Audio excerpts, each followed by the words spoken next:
ایک ایسا گھر جہاں محبت کے نام پر خاموش قید خانے بنے اور 3 سگی بہنیں اپنے ہی اکلوتے بھائی کے لیے رقیب بن گئی۔ جب اس 4 دیواری کا یہ خوفناک راز کھلا تو سب کچھ راکھ ہو گیا۔ آج میں اپنی کہانی سنانے جا رہی ہوں، ایک ایسی کہانی جو ہمارے گھر کی 4 دیواری میں دفن ہے۔ یہ کہانی ہے ہم 3 بہنوں اور ہمارے ایک بھائی کی۔ ہماری دنیا اسی سے شروع ہوتی ہے اور اسی پر ختم۔ ہمارا گھر شہر کے ایک پرسکون نواحی علاقے میں تھا۔ امی ابو اکثر بزنس کے سلسلے میں شہر سے باہر رہتے تھے اور گھر پر ہم 4 ہی ہوتے تھے۔ میں، مجھ سے بڑی بہن فوزیہ، سب سے چھوٹی نمرہ اور ہمارا لاڈلا، ہماری آنکھوں کا تارا، ہمارا بھائی دانیال۔ فوزیہ آپا جیسے کہ بڑی بہنیں ہوتی ہیں، تھوڑی سنجیدہ، تھوڑی ذمہ دار، وہ دانیال بھائی کی ہر چیز کا خیال ایک ماں کی طرح رکھتی تھیں۔ ان کے کپڑے، ان کا کھانا، ان کی نیند، سب کچھ ان کی نگرانی میں ہوتا تھا۔ ان کی محبت میں ایک رعب تھا، ایک پردہ تھا، لیکن ان کی آنکھوں میں دانیال بھائی کے لیے جو چاہت تھی وہ میں پڑھ سکتی تھی۔ پھر آتی ہے نمرہ، سب سے چھوٹی اور سب سے شوخ۔ وہ اپنی ہی دھن میں مگن اور بے باک تھی۔ اس کی محبت کا اظہار بالکل کھلا کھلا ہوتا تھا۔ دانیال بھائی سے مذاق کرنا، اصرار کرنا، ان سے لپٹنا، ساتھ بیٹھ کر موویز دیکھنا اور غلطی سے ان کے کندھے پر سر رکھ کر سو جانا، یہ سب اس کے روزمرہ کے معمولات تھے۔ وہ دانیال بھائی کو ایک دوست کی طرح ٹریٹ کرتی تھی، لیکن اس دوستی میں چھپی کشش کو صرف ایک عورت ہی سمجھ سکتی ہے۔ اور اس کہانی میں میں یعنی علیشا درمیان میں تھی، نہ فوزیہ آپا جیسی سنجیدہ، نہ نمرہ جیسی بے باک۔ میں خاموش تھی لیکن سب سے زیادہ مشاہدہ کرنے والی، آبزرورمنٹ۔ میں اپنی بہنوں کی ہر حرکت اور دانیال بھائی کے چہرے پر بدلتے ہر تاثر کو غور سے دیکھتی تھی۔ میری محبت الگ تھی۔ میں دانیال بھائی کو سب سے بہتر سمجھنے کا دعویٰ کرتی تھی۔ میں ان کی آنکھوں سے پڑھ لیتی تھی کہ انہوں نے کب سکون چاہیے اور کب تنہائی۔ ہم تینوں میں ایک ان کی کہی جنگ چلتی رہتی تھی، اور یہ جنگ تھی دانیال بھائی کی توجہ حاصل کرنے کی۔ جب وہ یونیورسٹی کے لیے تیار ہوتے تو فوزیہ آپا ان کے لیے ناشتہ بناتی، نمرہ ان کے جوتے پالش کرتی اور میں ان کی ٹائی ٹھیک کرنے کے بہانے ان کے قریب چلی جاتی۔ ٹائی ٹھیک کرتے وقت میری انگلیاں جب ان کی گردن کی شاہراہ کی گولائی کو چھوتی تھیں تو میرے جسم میں ایک لہر سی دوڑ جاتی۔ میں ان کی گرم سانسوں کو اپنے چہرے پر محسوس کرتی اور میری آنکھیں شرم سے جھک جاتیں۔ وہ شاید اسے ایک معمولی بات سمجھتے، لیکن یہ میرے لیے ایک جیت کا لمحہ ہوتا تھا۔ رات کو جب دانیال بھائی تھک ہار کر گھر آتے تو ہمارا مقابلہ اور بھی سخت ہو جاتا۔ فوزیہ آپا ان کے لیے گرم دودھ کا گلاس لے آتی، نمرہ ان کے پاؤں دبانے بیٹھ جاتی اور میں ان کے سر میں تیل کی مالش شروع کر دیتی۔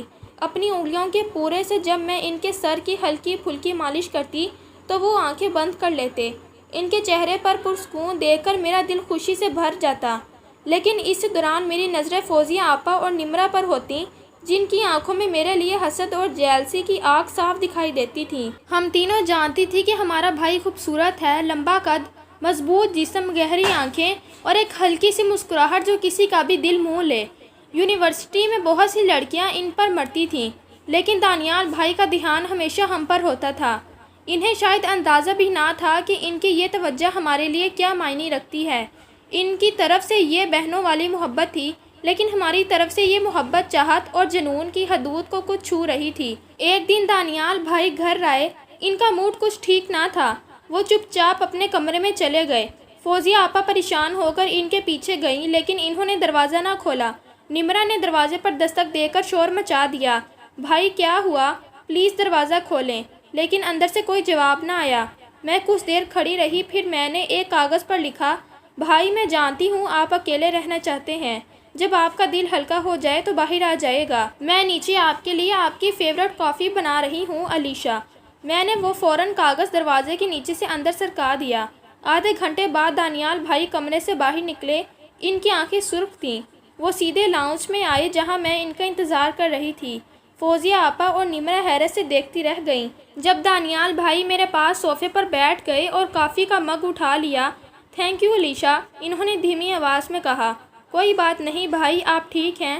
میں نے نرمی سے پوچھا۔ انہوں نے ایک لمبی سانس لی۔ بس فائنل پروجیکٹ کا سٹریس ہے۔ میں نے آہستہ سے اپنا ہاتھ ان کے ہاتھ پر رکھا۔ میرا یہ ہلکا سا لمس محسوس کر کے انہوں نے میری طرف دیکھا۔ ان کی آنکھوں میں ایک عجیب سی کشمکش تھی۔ تم ہمیشہ کیسے سمجھ جاتی ہو کہ مجھے کیا چاہیے؟ انہوں نے پوچھا۔ میری اس جیت پر فوزیہ آپا اور نمرہ کے چہروں پر جو جلن تھی وہ دیکھنے والی تھی۔ میں نے ایک فاتحانہ مسکراہٹ کے ساتھ ان کی طرف دیکھا۔ یہ میری مینیپولیشن تھی۔ میں انہیں احساس دلاتی تھی کہ دانیال بھائی کو صرف میں سمجھ سکتی ہوں۔ دن گزرتے گئے اور ہماری یہ سرد جنگ کولڈ وار گرماہٹ پکڑتی گئی۔ اب ہم ایک دوسرے سے دانیال بھائی کے معاملے میں زیادہ کھل کر مقابلہ کرنے لگی تھیں۔ اگر نمرا ان کے لیے کوئی شرٹ پسند کرتی تو میں اسے یہ کہہ کر روک دیتی، نہیں نمرا، یہ کلر بھائی پر سوٹ نہیں کرے گا، انہیں ڈارک شیڈز پسند ہیں۔ اگر فوزیہ آپا ان کے لیے کوئی ہیوی کھانا بناتی تو میں کہتی، آپا بھائی آج کل ڈائٹ پر ہیں، انہیں سلاد پسند آئے گا۔ ہم نے ان کی زندگی کے ہر چھوٹے بڑے فیصلے میں دخل دینا شروع کر دیا تھا۔ ان کے دوست، ان کی آؤٹنس، ان کی پسند ناپسند سب ہم طے کرنے لگی تھیں۔ دانیال بھائی ہماری اس محبت اور فکر کو شاید بہنوں کی ذمہ داری سمجھ رہے تھے۔ انہیں اس بات کا احساس ہی نہ ہو رہا تھا کہ ہم تینوں نے ان کے گرد ایک خوبصورت ریشم کا جال بنا دیا ہے جس سے نکلنا ان کے لیے ناممکن ہوتا جا رہا ہے۔ برتھ ڈے آنے والی تھی۔ ہم تینوں نے الگ الگ پلانز بنائے۔ فوزیہ آپا نے گھر پر ایک گرینڈ ڈنر پلان کیا، نمرا نے ان کے دوستوں کے ساتھ ایک سرپرائز پارٹی آرگنائز کی، اور میں نے کچھ الگ سوچا تھا۔ میں انہیں ایک ایسی جگہ لے جانا چاہتی تھی جہاں صرف میں اور وہ ہوں، جہاں کوئی تیسرا نہ ہو۔ برتھ ڈے سے ایک رات پہلے ہم تینوں دانیال بھائی کے کمرے میں جمع تھیں۔ وہ اپنے لیپ ٹاپ پر کام کر رہے تھے اور ہم تینوں ان کے بیڈ پر بیٹھی انہیں دیکھ رہی تھیں۔ ان کی توجہ بالکل کام پر تھی۔ نمرا نے شرارت سے ان کی گردن پر پھونک ماری۔ وہ چونک کر پیچھے مڑے۔ نمرا کام کرنے دو، انہوں نے ہلکی سی جھٹکی دی۔ فوزیہ آپا نے ان کے بالوں میں ہاتھ پھیرا، تھک گئے ہو، سو جاؤ، بس تھوڑا سا کام ہے آپا، انہوں نے جواب دیا۔ میں خاموش بیٹھی رہی، پھر میں نے آہستہ سے کہا، بھائی آپ کی آنکھوں کے نیچے ہلکے پڑ گئے ہیں، آپ کو آرام کی ضرورت ہے۔ میری آواز میں جو فکر اور نرمی تھی اس نے انہیں میری طرف دیکھنے پر مجبور کر دیا۔ انہوں نے لیپ ٹاپ بند کر دیا۔ اوکے تم تینوں جیت گئیں، میں سو رہا ہوں۔ ہم تینوں خوش ہو کر ان کے کمرے سے نکلنے لگی تو دانیال بھائی نے آواز دی، علیشہ ایک منٹ سنو۔ فوزیہ آپا اور نمرا رک گئیں۔ ان کی آنکھوں میں سوال تھے۔ میں نے انہیں جانے کا اشارہ کیا۔ جب وہ چلی گئیں اور تو میں نے دروازہ بند کر لیا اور دانیال بھائی کے پاس واپس آ گئی۔ جی بھائی، وہ علیشہ مجھے تم سے کچھ کہنا تھا، انہوں نے تھوڑی ہچکچاہٹ سے کہا۔ میرا دل زوروں سے دھڑکنے لگا۔ کیا بات ہے بھائی، سب ٹھیک ہے؟ انہوں نے ایک گہرا سانس لیا اور میری آنکھوں میں نیویگیشن دیکھا۔ ان کی آنکھوں میں ایک ایسی چمک تھی جو میں نے پہلے کبھی نہ دیکھی تھی۔ وہ کچھ کہنے ہی والے تھے کہ ان کے فون پر میسج ٹون بج اٹھی۔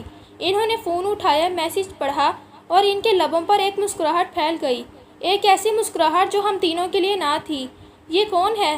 میں نے بے ساختہ پوچھا۔ انہوں نے فون اسکرین لاک کی اور میری طرف دیکھا۔ ان کی مسکراہٹ ابھی بھی قائم تھی۔ وہ مریم ہے، میری کلاس میں ہے، بہت اچھی لڑکی ہے، انہوں نے جواب دیا۔ لفظ مریم میرے کانوں میں پگھلے ہوئے شیشے کی طرح اترا۔ ایک پل میں میری جیت کا سارا نشہ اتر گیا۔ ہمارا دشمن آ چکا تھا، ایک ایسا دشمن جس سے لڑنا ہمارے لیے آسان نہ تھا۔ میں نے اپنے چہرے کے تاثرات کو کنٹرول کیا اور ایک ہلکی سی مسکان کے ساتھ کہا، اچھا کبھی ہمیں بھی ملوائیے گا۔ لیکن میرے اندر ایک طوفان اٹھ چکا تھا اور میں جانتی تھی کہ یہ طوفان اب فوزیہ آپا اور نمرا کے اندر بھی اٹھے گا۔ ہماری انکہی جنگ اب ایک نئے موڑ پر آ چکی تھی۔ اب یہ جنگ صرف دانیال بھائی کی توجہ کی نہ تھی بلکہ انہیں حاصل کرنے کی تھی، اور اس جنگ میں ہم تینوں بہنیں کسی بھی حد تک جا سکتی تھیں۔ مریم کا نام ہمارے گھر میں ایک زلزلے، ارتھ کوئک کی طرح آیا تھا۔ اس رات جب میں کمرے سے باہر نکلی تو فوزیہ آپا اور نمرا میرا انتظار کر رہی تھیں۔ ان کی آنکھوں میں وہی سوال تھا جو میرے ذہن میں گردش کر رہا تھا۔ مریم کون ہے؟ فوزیہ آپا نے سیدھا پوچھا۔ ان کی کلاس فیلو ہے، میں نے بے رخی سے جواب دیا اور اپنے کمرے کی طرف بڑھ گئی۔ میں جانتی تھی کہ اس خبر نے انہیں بھی ویسا ہی جھٹکا دیا ہے جیسے مجھے لگا تھا۔ اگلے دن ناشتے کی ٹیبل پر ایک عجیب سی خاموشی تھی۔ دانیال بھائی اپنے فون پر مسکراتے ہوئے کسی کو ٹیکسٹ کر رہے تھے اور ہم تینوں انہیں زہر آلود نگاہوں سے گھور رہی تھیں۔ ہمارا دشمن سامنے تھا اور اب ہم تینوں جو کل تک ایک دوسرے کی رقیب تھیں، اس نئے دشمن کے خلاف ایک ہونے جا رہی تھیں۔ ہم تینوں نے ایک دوسرے کو دیکھا۔ جیسے ہی دانیال بھائی یونیورسٹی کے لیے نکلے، نمرا نے پلان بنایا۔ اس نے فوراً اپنی دوست کو کال کی اور اسے کہہ کر دانیال بھائی کی بائک کا ٹائر پنچر کروا دیا۔ شام کو جب دانیال بھائی پریشان ہو کر گھر آئے تو نمرا نے معصومیت سے کہا، اوہ بھائی تھک گئے نا، چلیں اچھا ہوا، میں نے آپ کے لیے مووی نائٹ پلان کی ہے، پاپ کارنز بھی تیار ہیں۔ دانیال بھائی تھکے ہوئے تھے، انہوں نے مجبوراً ہاں کر دی۔ مووی دیکھتے وقت نمرا پہلے سے بھی زیادہ ان کے قریب بیٹھی۔ ان کا سر اس کے گندے پر تھا اور اس کے ہاتھ انجانے میں اس کے ہاتھ کو چھو رہے تھے۔ وہ انہیں احساس دلا رہی تھی کہ ان کی اصلی خوشی اور سکون اپنے گھر میں اپنی بہنوں کے ساتھ ہے۔ فوزیہ آپا نے دوسرا محاذ سنبھالا۔ انہوں نے امی ابو کو کال کر کے فکر مندی سے بتایا کہ دانیال کا دھیان پڑھائی سے ہٹ رہا ہے۔ امی نے فوراً دانیال بھائی کو کال کر کے ایک لمبا لیکچر دیا اور انہیں اپنی پڑھائی پر فوکس کرنے کا کہا۔ یہ ایک ایسی آزمودہ چال تھی جسے دانیال بھائی کو جذباتی طور پر باندھا جا سکتا تھا۔ میرا طریقہ سب سے الگ تھا۔ میں نے ان کے ذہن سے کھیلنا شروع کیا۔ ایک رات جب وہ مریم سے فون پر بات کر رہے تھے، میں ان کے کمرے میں پانی کا گلاس لے گئی۔ میں نے ان کی باتوں کا کچھ حصہ سن لیا تھا۔ جب انہوں نے کال بند کی تو میں نے بہت معصومیت سے پوچھا، بھائی کیا آپ اس لڑکی کو لے کر سیریس ہیں؟ انہوں نے مسکرا کر ہاں میں سر ہلایا۔ میں نے ان کے پاس بیٹھ کر ان کا ہاتھ اپنے ہاتھ میں لے لیا۔ بھائی آپ ہمارے لیے سب کچھ ہیں۔ ہم بس یہ چاہتی ہیں کہ آپ ہمیشہ خوش رہیں۔ لیکن کیا یہ لڑکی آپ کو ہم سے بہتر سمجھ سکتی ہے؟ کیا وہ آپ کی خوشی کو پڑھ سکتی ہے؟ کیا وہ آپ کی جسم کی تھکن اور آپ کے ذہن کے بوجھ کو محسوس کر سکتی ہے جیسے ہم کرتی ہیں؟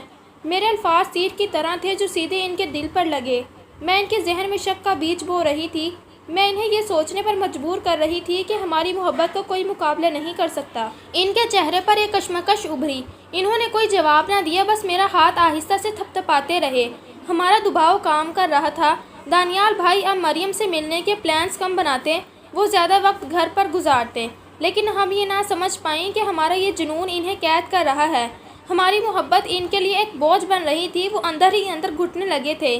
ان کے چہرے کی وہ مسکراہٹ جو مریم کا ذکر سن کر آتی تھی اب غائب ہو چکی تھی، اور اس کی جگہ ایک عجیب سی بے حسی نے لے لی تھی۔ ایک شام حد ہو گئی، دانیال بھائی گھر آئے۔ وہ بہت خوش تھے اور ان کے ہاتھ میں ایک چھوٹا سا گفٹ باکس تھا۔ میں نے مریم کے لیے لیا ہے، کل اس کی برتھ ڈے ہے، انہوں نے ایکسائٹمنٹ سے بتایا۔ ہم تینوں کے چہروں پر اندھیرے چھا گئے۔ اس سے پہلے کہ دانیال بھائی اپنے کمرے میں جاتے، فوزیہ آپا نے ان کا راستہ روک لیا۔ تمہیں ہمارا ذرا بھی خیال نہیں ہے؟ ہم دن رات تمہاری فکر کرتی ہیں اور تم اس غیر لڑکی کے لیے تحفے خرید رہے ہو۔ نمرا نے بھی فوراً کہا، بھائی وہ لڑکی آپ کے لائق نہیں ہے، ہم آپ کو اس کے ساتھ نہیں دیکھ سکتی۔ دانیال بھائی حیرت سے ہمیں دیکھ رہے تھے، پھر انہوں نے میری طرف دیکھا۔